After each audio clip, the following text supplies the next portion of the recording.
여러분 반갑습니다. 반도체 오빠 차례자입니다.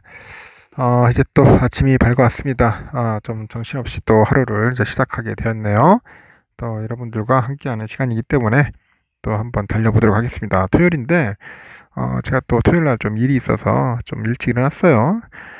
뭐처럼 멀리 왔다 보니까 아침부터 좀 분주합니다. 저도 영상을 빨리 하고 또 아침에 또 어디 멀리 좀 가야 할 것 같습니다. 하여튼 여러분들 좋은 하루 보내시고요.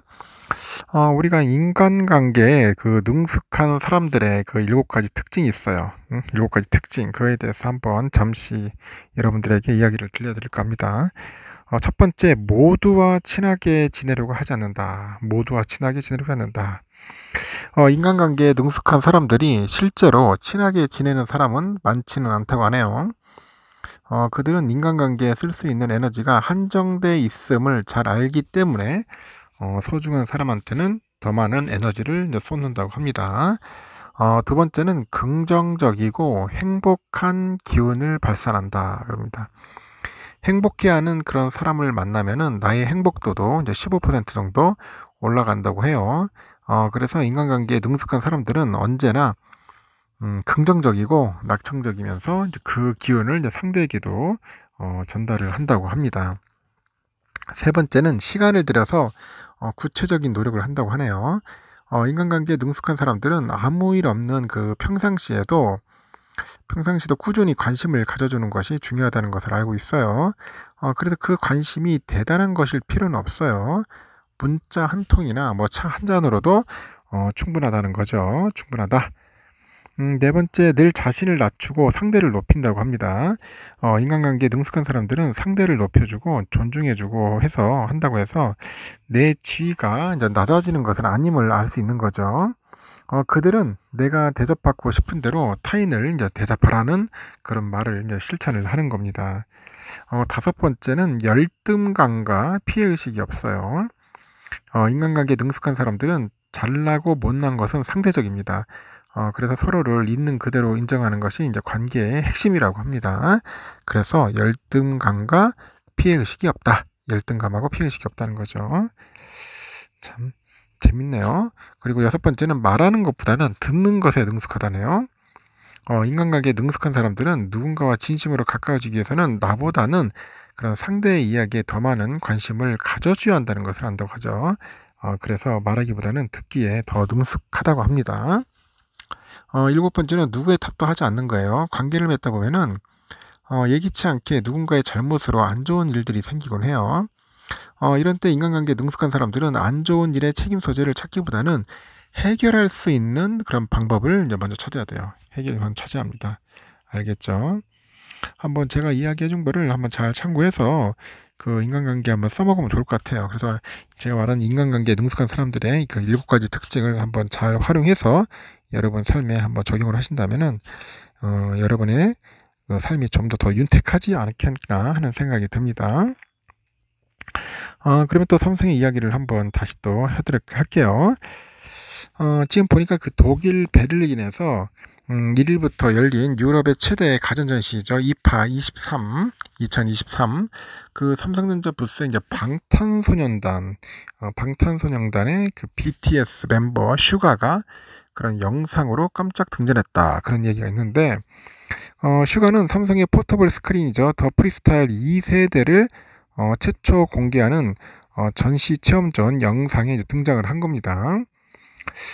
슈가는 이 영상에서 더 프리스타일 2세대에 관해서 언제 어디서나 자유롭게 사용할 수 있는 제품이다 이렇게 강조를 합니다.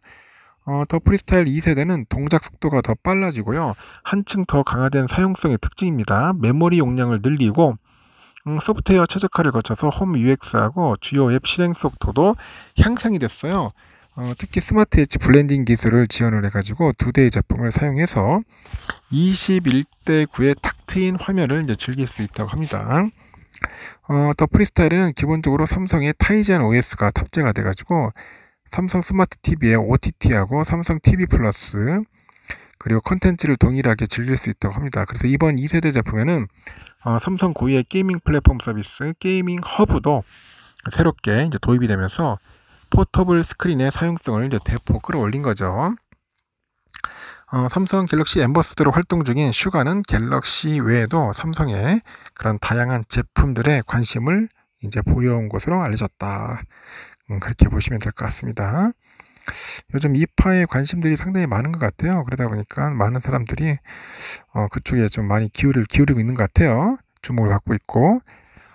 그리고 또 스마트폰인데 이게 2023년 최신 스마트폰이냐 뭐 그렇게 물어보는데 사진 속에 보이는 거예요. 거의 전멸하다시피 한 그 일본 그 토종 스마트폰 시장에서 소니가 다시 한번 신작을 내놨습니다. 공교롭게도 같은 날 삼성전자가 일본에서 최신 폴더블 스마트폰 갤럭시 Z 플립 5랑 폴드 5의 공식 판매를 시작을 했는데 한때 전자 IT 분야에서 위세를 펼쳤던 일본 소니가 현재는 자국 스마트폰 시장에서 삼성전자에도 밀리는 신세가 됐습니다. 특히 시장 기대에 못 미치는 품질과 디자인 탓에 현재 외면을 받고 있죠. 외면을 받고 있고 이번에 선보인 스마트폰 신작 역시 최신 트렌드와는 동떨어진 모습이더라고요. 이게 사진 속에 있는 게 일본 스마트폰 브랜드제 소니가 이를 공개한 신작 엑스페리아 5입니다. 5. 일본 토종 스마트폰 브랜드 소니는 이를 신작 엑스페리아 5 이거를 유튜브로 생중계했는데 공개를 했는데 시작한 지 15분도 안 돼가지고 서둘러서 중계를 끝냈습니다. 시청자들은 벌써 끝난 것인가 하면서 스펙 설명도 제대로 안 하고 가격은 왜 안 밝히냐, 준비한 영상만 틀어주고 끝내니까 너무 형편없다, 뭐 졸속 진행에 뭐 비난을 쏟아냈습니다. 뿐만 아니라 그 디자인을 보니까 최신 스마트폰이 맞는지 의아하다는 그런 생각들도 들어요.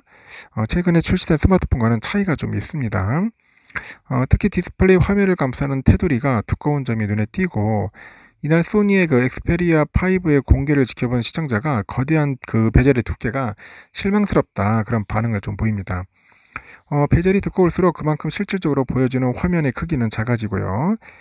애플과 삼성 등 주요 업체들은 갈수록 베젤을 얇게 해가지고 초슬림 대화면 구현에 주력하고 있는데, 이 베젤을 줄이면 화면이 커지는 효과가 있어가지고 동영상 시청 시에 몰입도를 이제 높여주기 때문이죠.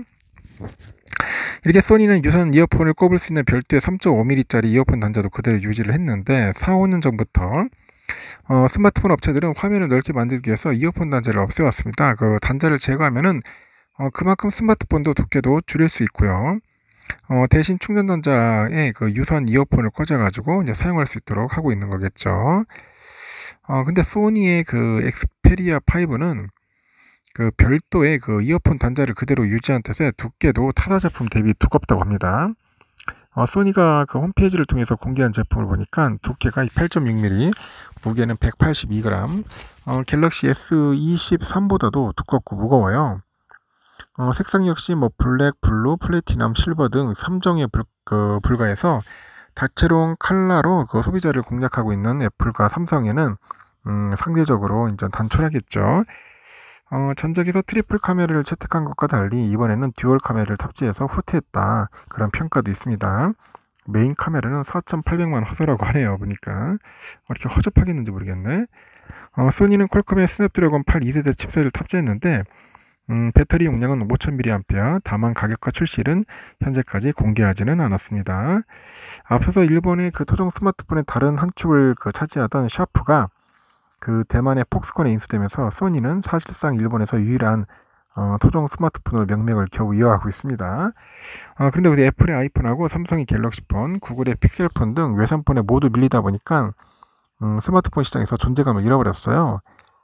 시장조사 업체에 따르니까 올해 2분기 일본 전체 스마트폰 시장에서 애플이 시장 점유율 47.3% 1등이고요. 삼성이 10.9%, 유의로 뛰어올랐고 샤프가 11.8%네요. 그리고 구글이 9.1, 그 뒤를 잇고 있다고 합니다.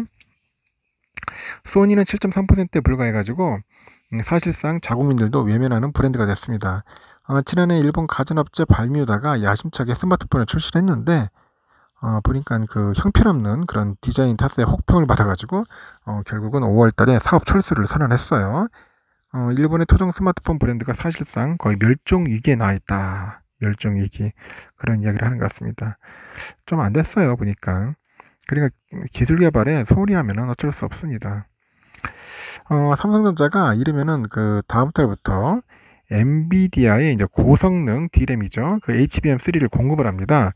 일반 D램 중에 최신 규격인 그 DDR5와 관련해서는 업계 최대 용량인 32기가비트 그 제품을 세계 최초로 개발을 했는데, 두 제품은 생성형 그 AI 필수적인 AI 가속기하고 그 서버 등에 들어가 그 데이터의 학습하고 추론을 돕는 고부가치 제품이에요. AI용 메모리 반도체 시장에서 삼성전자가 초격제 시동을 걸었다는 그런 평가가 있습니다. 반도체 업계에 따르니까 삼성은 엔비디아하고 HBM3 공급에 합의를 했고요.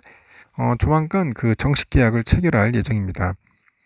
삼성은 지난달 31일 HBM3 납품과 관련해가지고 엔비디아의 최종 품질 테스트를 통과를 했어요. 두 회사는 공급 물량도 구체적으로 논의한 것으로 알려졌습니다. 이렇게 엔비디아는 챗 GPT와 같은 생성형 AI 등을 구현하고 실행하기 위한 전용 하드웨어이죠. AI 가속기 분야 세계 1위 업체예요. 엔비디아는 그 GPU하고 CPU에 그 D램을 수직으로 쌓은 HBM3 등을 패키징을 해가지고 AI 가속기를 제조를 하는데, 엔비디아는 그 A100하고 H100 이렇게 AI 가속기로 세계 시장 점유율 90% 이상을 확보를 했죠. 엔비디아는 그동안 HBM3를 하이닉스로부터 독점 공급을 받았고, 최근에 HBM3 수요가 커지다 보니까 삼성전자도 엔비디아의 공급망에 들어가게 됐고요. 이날 삼성전자 주가는 엔비디아 납품 관련 소식에 6.13% 올라가지고 71,000원이죠. 71,000원에 마감을 했습니다. 삼성은 엔비디아의 HBM3와 함께 첨단 패키징 서비스를 일괄 공급하는 방안도 추진을 하는데, 첨단 패키징이란 그 GPU에 고대역폭 메모리 등을 묶어가지고 하나의 반도체처럼 작동하게 하는 첨단 그 후공정 기술이에요. 엔비디아는 그동안의 TSMC의 그 AI 가속기하고 그 관련한 그 첨단 패키징 물량 대부분을 맡겼는데, 최근에 보니까 생성형 AI 확산으로 인해서 AI 가속기 수요가 늘다 보니까 TSMC의 생산 능력에 이제 한계가 생긴 겁니다. 이에 따라서 삼성전자로 눈을 돌렸다는 평가가 나오는 거죠. 그래서 지금 삼성이 이제 올해 4분기부터는 HBM3와 관련해서 엔비디아의 그 메인 공급사로 올라설 가능성이 커요. 그래서 엔비디아 효과로 내년 영업이익은 한 7% 정도 증가할 것 같고요. 삼성은 올해 4분기에 엔비디아 이어서 AMD에도 HBM3하고 첨단 패키징 그런 서비스를 공급을 합니다. 지난달 AMD의 최종 품질 테스트를 통과를 했어요. HBM3뿐만 아니라 서버에 들어가는 일반 D램과 관련해서도 삼성은 경쟁사와의 초격차를 확보를 해가고 있습니다. 그래서 삼성은 이를 업계 최초로 12나노급이죠. 32기가비트의 더블 데이터 레이트 D램을 개발을 했습니다. 이 32기가는 그 D램 단일 칩 기준으로 최대 용량인데, 그 신제품은 연내 생산을 하고 양산을 하고, 삼성은 32기가 그 D램 개발로 83년에 64킬로비트 그 D램을 내놓은 지 40년 만에 이제 D램 용량을 한 50만 배 늘리는 성과를 거둔 거죠. 최근 업계에서 보니까 그 중시하는 그 전력 효율성도 개선을 했습니다. 32기가 D램을 묶어서 128기가바이트죠. 그 모듈을 만들면은 16기가 D램으로 만든 동일 용량의 그런 모듈 대비 약 10% 정도 전력 효율이 높다고 합니다. 이렇듯 삼성은 고용량 D램 제품군을 지속해서 확대할 예정인데, AI 시대를 맞아서 컴퓨터의 그 데이터 처리량이 급증하다 보니까 데이터를 빠르게 처리할 수 있는 그 고성능 그 D램의 수요가 커지고 있어요. 그래서 시장 조사 기관도 서버 한 기당 D램 탑재량은 올해 한 1.93TB 보는 것 같아요. 그래서 27년에는 3.86TB로 약 2배로 늘어날 전망이다, 그런 이야기를 하고 있습니다. 하여튼 좋은 소식들이 나오고 있습니다. 이제 엔비디아도 납품하고 AMD도 납품하고, 그러다 보니까 삼성전자한테 엄청난 호재로 뜬 것 같아요. 그러다 보면 주가는 또 날아갈 겁니다. 하여튼 여러분 수고하셨습니다. 여기까지 하겠습니다. 좋은 하루 보내시고요. 제가 또 시간 되면은 그때 또 방송하도록 하겠습니다. 감사합니다.